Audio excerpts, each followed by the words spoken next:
நாம் தமிழர் கட்சியை சேர்ந்த சாட்டை துரைமுருகன் திருச்சி மாவட்ட சைபர் கிரைம் போலீசாரால் கைது செய்யப்பட்டார்.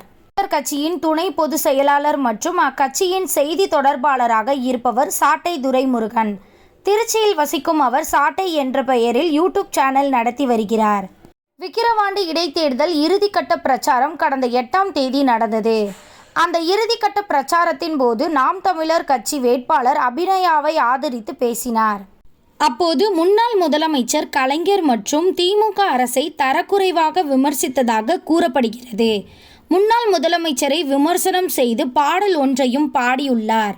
அந்த வீடியோ சமூக வலைதளங்களில் பகிரப்பட்டு வந்த நிலையில் திருச்சி மாவட்ட திமுக தகவல் தொழில்நுட்ப அணி சார்பில் அதன் ஒருங்கிணைப்பாளர் அருண் இது குறித்து திருச்சி மாவட்ட சைபர் கிரைம் போலீசில் புகார் அளித்தார்.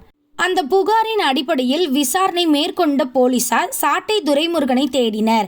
அவர் தென்காசியில் இருப்பது போலீசாரின் விசாரணையில் தெரிய வந்தது. அதனை அடுத்து தென்காசி சென்ற போலீசார் தனியார் ஹோட்டலில் தங்கியிருந்த சாட்டை துரைமுருகனை கைது செய்தனர்.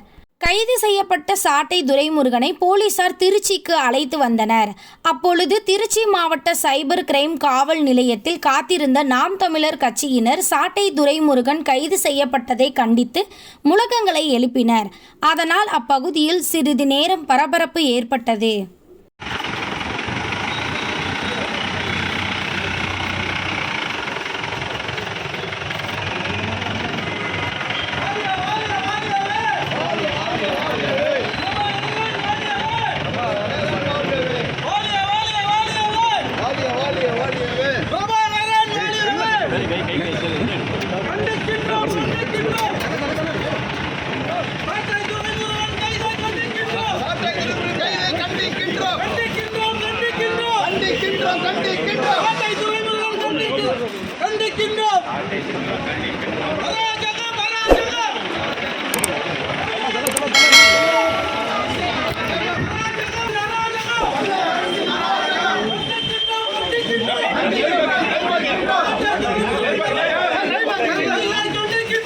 அப்போது முன்னாள் முதலமைச்சர் கலைஞர் மற்றும் திமுக அரசை தரக்குறைவாக விமர்சித்ததாக கூறப்படுகிறது.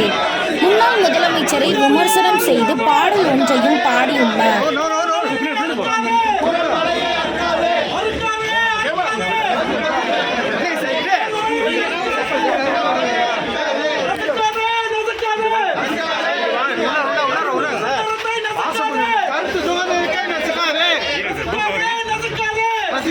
Let's go.